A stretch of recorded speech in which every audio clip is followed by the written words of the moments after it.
Welcome to Politicos media. విశాఖలో smart మీటర్ల బిగింపు ప్రక్రియను నిలిపివేయాలని డిమాండ్ చేస్తూ విశాఖ అపార్ట్మెంట్ వెల్ఫేర్ సొసైటీ అలాగే వార్వా ఆధ్వర్యంలో ఈ అపార్ట్మెంట్ వాసులంతా కూడా నిరసన వ్యక్తం చేస్తున్నారు జీవీఎంసీ గాంధీ విగ్రహం వద్ద. అసలు మీరు ఎందుకు ఈ స్మార్ట్ మీటర్లను వ్యతిరేకిస్తున్నారనే విషయంలో వారిని అడిగి తెలుస్తున్నాం. చెప్పండి సార్, ఈ స్మార్ట్ మీటర్ల వల్ల కలిగే నష్టాలు ఏంటి, ఎందుకు మీరు వ్యతిరేకిస్తున్నారు? నా పేరు పిట్టా నారాయణమూర్తి, వార్వా నివాస ప్రధాన కార్యదర్శి. దీని మీద బిగించినప్పుడే మేము అభ్యంతరం తెలియజేసాం. కానీ ఏదైతే వ్యాపారస్తులు ఉన్నటువంటి బిజినెస్ స్మార్ట్ మీటర్లు ఉన్నాయో అవన్నీ బిగించేశారు. అయితే రెసిడెన్స్కి వచ్చేసరికి వ్యతిరేకతతో వాళ్ళు ఏం చేశారంటే ప్రస్తుతానికి ఆపేస్తానని చెప్పారు. అయితే మంత్రి గారు కూడా ఏం చెప్పారు, ఎవరికైతే వద్దో వాళ్ళకు స్మార్ట్ మీటర్లు బిగించొద్దు, దీన్ని ఆఫ్ చేయండి అని చెప్పారు.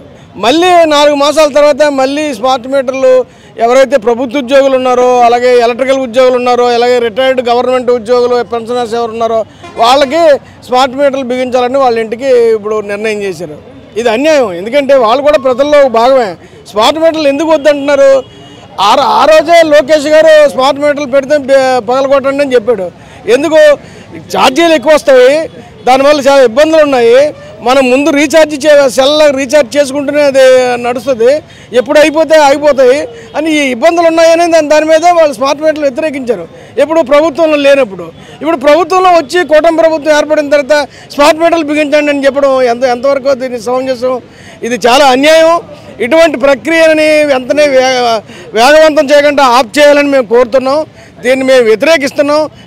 దీనికి చాలా ప్రజలు భారం పడుతుంది.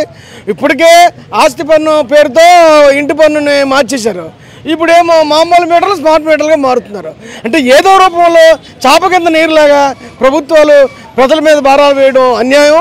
దీన్ని వార్వా నివాసి ఇదే కంటిన్యూ చేస్తే మాత్రం వార్వా నివాసం దీన్ని ఉద్యమం రూపంలో తీసుకెళ్తుంది.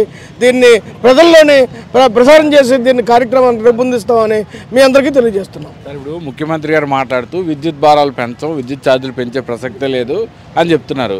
అంటే ఈ స్మార్ట్ మీటర్లకి ఆ విద్యుత్ పెంపుకి సంబంధం ఉందంటారా? స్మార్ట్ మీటర్లు ఇది ప్రీపెయిడ్ మీటర్స్ అండి. మనం ముందుగానే రీఛార్జ్ చేసి పెట్టుకుంటే దాంట్లోంచే రికవర్ అవుతుంది. అది దాని మీద గవర్నమెంట్కి ఎటువంటి కంట్రోల్ లేదు. ఇది టోటల్గా అదాని కంపెనీ దాన్ని ఆర్గనైజ్ చేస్తుంది. అలాగే అది టారిఫ్స్ కూడా అది ఎప్పుడు ఎలా మారిస్తే దాని ప్రకారం మన దగ్గర నుంచి కట్ అయిపోతుంది. ఇది ఏ టైంలో అది పీక్ అవర్స్ అంటున్నారు, పీక్ అవర్స్లో రేటు మారుతుంది అంటున్నారు. రేటు మారుతుంది అంటే ఈవినింగ్ 6 తర్వాత జనరల్గా ఎక్కువ వాడతాం, మనం యూసేజ్ ఎక్కువ ఉంటుంది. ఆ టైంలో ఎక్కువ ఛార్జ్ కూడా ఎక్కువ పడుతుంది అన్నమాట, మార్నింగ్ వరకును. ఇది ఒక పద్ధతి. అది అంతేకాకుండా ఈ స్మార్ట్ మీటర్లు గతంలో మీటర్లు మార్చినప్పుడు గవర్నమెంట్ మార్చిన తర్వాత ఎంతో కొంత దాని మీద సర్వీస్ ఛార్జెస్ అన్నది తీసుకునేవారు. కానీ ఇప్పుడు అలా కాదు. దీనికి 8,000 రూపాయలు సింగిల్ ఫేజ్కి, 17,000 రూపాయలు 3 ఫేజ్ మీటర్లు మనమే పే చేయాలి. మన దగ్గర నుంచి అది రికవర్ చేస్తారు. అది ఈఎంఐ రూపంలో కట్ చేస్తామంటున్నారు. అంటే అదే అయితే ఈఎంఐ కంప్లీట్ అవ్వకుండా మధ్యలోనే మీటర్ కనుక పాడైతే మళ్ళీ కొత్త మీటర్ మనమే తీసుకోవాలి, మళ్ళీ టోటల్ అమౌంట్ మనం పే చేయాల్సి ఉంటుంది. ఇది అదనం భారం.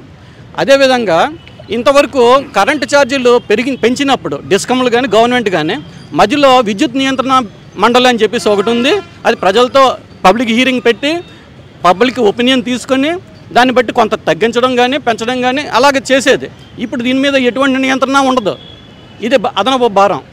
ఇటువంటి భారాలు మోపి ప్రజలకి లాభం చేకూరుతుందంటే ఏ రకంగా లాభం చేకూరుతుంది అన్నది ముఖ్యమంత్రి గారే చెప్పాలి.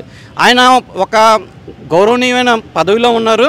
ఆయన మాట్లాడేటప్పుడు అది ప్రజలకి హానికరమా లేదా లాభకరమా అన్నది ఆయన చెప్పాలి. ఆయన ఆ పదవిని అడ్డం పెట్టుకొని ఈ రకమైన బొంకుడు వ్యవహారాలు చేయకూడదన్నది మా ఒపీనియన్. సార్, మీరు చెప్పండి, గతంలో మీరు ఈ స్మార్ట్ మీటర్లు బిగిస్తారు అని అన్నప్పుడు మీరంతా కూడా ఏకమయ్యారు, ప్రజలను చైతన్యం చేశారు. సో ప్రభుత్వం కూడా దానిపై ఆలోచించింది. ఇప్పుడు అంటే ఎందుకు మళ్ళీ అంటే నిరసన వ్యక్తం చేయాల్సిన అవసరం వచ్చింది? నిరసన వ్యక్తి కారణం ఏంటంటే ఇప్పుడు రాష్ట్ర ప్రభుత్వం ఒక ప్రభుత్వంలా కాకుండా ఒక దోపిడి దొంగలాగా దొడ్డిదారిని ఇంప్లిమెంట్ చేసే ప్రయత్నం చేస్తాం. అంటే ఎలక్ట్రిసిటీ డిపార్ట్మెంట్లో పనిచేసే ఉద్యోగస్తులను స్మార్ట్ మీటర్లు పెట్టించుకోవాలని చెప్పి ఆర్డర్ ఇస్తే ఎవరు అవుతారని పెట్టుకోకపోతే వాడు జీతం అవుతారు, లేదా ఆపేస్తారని చెప్పి వాళ్ళు పెట్టుకుంటారు. అది బ్లాక్మెయిల్ చేయడం. రెండోది రాష్ట్ర ప్రభుత్వ ఉద్యోగులు నెక్స్ట్ స్టెప్. అది కూడా రాష్ట్ర ప్రభుత్వం, మరి రాష్ట్ర ముఖ్యమంత్రి డైరెక్షన్ వాళ్ళు పెట్టుకొని ఉండలేరు కదా. చీఫ్ సెక్రటరీ చెప్పింది పెట్టుకుంటే దొడ్డిదారిని తీసుకొచ్చే ప్రయత్నం. మూడోది అపార్ట్మెంట్కి వెళ్ళి మీ కరెంట్ బిల్లు ఎక్కువ వస్తుంది కాబట్టి మీటర్లు మార్చుకోవాలంటున్నారు. మీటర్లు మాకు చెప్పడం ఏంటి? ఆటోమేటిక్ మీటర్లు మార్చేస్తారు కదా. ఇప్పుడు మీటర్లు చూస్తారు సరిగ్గా పనిచేయడం వాడు మార్చేస్తున్నారు. ఎవరు పర్మిషన్ తీసుకుంటలేదు. ఇక పర్మిషన్ దేనికి అంటే లెటర్ మీద సంతకం పెడితే అదాని మీటర్లు తీసుకొచ్చి పెడతారు. దీన్ని మరి దొడ్డిదారిని తీసుకోవడం కూడా ఏమంటాం దీన్ని మనల్ని? ఇది ఒకటి. రెండోది వీళ్ళు రాష్ట్ర ప్రభుత్వం మొత్తం మీద ఉన్న ప్రాజెక్టులన్నీ ఎవరి దగ్గర వచ్చి ప్రజల డబ్బులతో కట్టినవి. ఈ ప్రాజెక్టులను ఎవరికి ఇస్తున్నారు? అదానికి ఇచ్చేస్తున్నారు. అంటే ఇన్ని సంవత్సరాలు ప్రజలు దోచుకుని డబ్బులను తీసుకెళ్ళి అదాని ఇవ్వడానికి ఈ స్మార్ట్ మీటర్లు తీసుకొస్తున్నారు. అదే పక్కన స్మార్ట్ మీటర్ తీసుకొస్తామని చెప్పి 12,770 కోట్లు ఇప్పుడు మన అదనం భారం మోపుతున్నారు రాష్ట్ర ప్రభుత్వం. ఇది ఏ విధంగా కరెక్ట్ అని చెప్పేసి అంటే రాష్ట్రంలో ఉన్న ప్రజలు కరెంటు వాడుకోవాలా మానేయాలా? మూడో పాయింట్ ఇప్పుడు మీకు ఇంకా రాలేదు. మీరు సిటీలో చూసిన అమృత పథకం చాలా చోట్ల వచ్చింది. మీకు ఇప్పుడు ఆల్రెడీ కడుతున్నారు. అంటే 24/7 వాటర్ ఇస్తారట వాళ్ళు. అంటే ఒక్కొక్క అపార్ట్మెంట్ ఫ్లాట్కి 1,500 రూపాయలు వాటర్ బిల్ వస్తుంది మా అంచనా ప్రకారం. అంటే ఎంతగా 1,800 రూపాయలు వాటర్ బిల్ కట్టి కరెంట్ బిల్ ఎవడపోతుంది ఇవాళ రోజులు. పోనీ పాత్రికేయులుగా మీకు అంత జీతాలు పెరుగుతున్నాయా? మీకే లేదు. రాష్ట్ర ప్రభుత్వ ఉద్యోగులుగా లేదు, పోలీసు వాళ్ళు లేదు, ఏదో స్టీల్ ప్లాంట్ ఉంది. ఎప్పుడు రేపు సగం జీతం ఇస్తానంటారు, జీతాలు ఇవ్వనంటున్నారు. అంటే మీకు ప్రజలకు రావాల్సిన డబ్బులు ఎవరు? ప్రజలు డబ్బులు లాక్కునే ప్రయత్నం చేస్తున్నారు. పోనీ మన పొలాలు భూములు అమ్మేసి ఏమైనా అక్కడ రూపాయికి 90 అమ్ముతుంటే ఉద్దేశం ఏంటి? ఆంధ్ర రాష్ట్రాన్ని పెద్ద సంక్షోభ రాష్ట్రంగా చేయడం ప్రభుత్వం ఉంది. కానీ ప్రభుత్వానికి మేము చెప్పదలుచుకుంది ఏంటంటే ప్రజలు ఎక్కువ కాలం ఊరుకోరు. నేపాల్లో ఏం జరిగిందో అందరికీ తెలుసు, లడఖ్లో ఏం జరిగిందో అందరికీ తెలుసు. కాబట్టి ఈ కొంతకాలం భరిస్తారు. ఎందుకంటే మన ఆంధ్రులకు భరించే శక్తిని భరిస్తాం. కానీ ఒకసారి తిరగబడతారు. మా వార్వా నివాసిగా మా పథకం కూడా అదే. మేము భవిష్యత్తు ప్రణాళిక వేస్తుంది. మొత్తం జిల్లా వ్యాప్తంగా ఇది తీవ్రమైన తీసుకునే ప్రయత్నం చేస్తామని చెప్పి తెలియజేస్తాం. అయితే ఈ స్మార్ట్ మీటర్లకు సంబంధించి దొడ్డిదారిన ప్రభుత్వం ప్రతి ఇంటికి బిగించే ప్రయత్నం చేస్తుందంటూ వీరు ఆవేదన వ్యక్తం చేస్తున్నారు.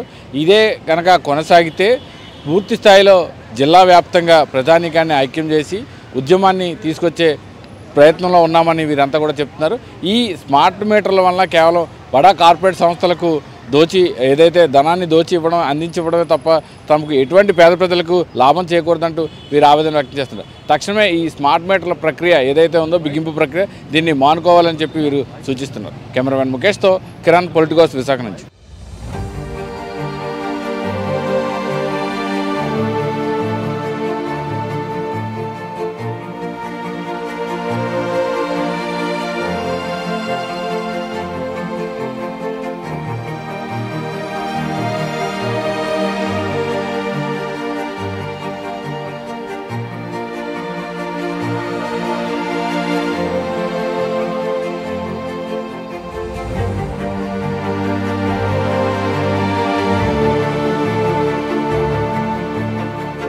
Please subscribe to the channel and download the Politicos app from the links in the description.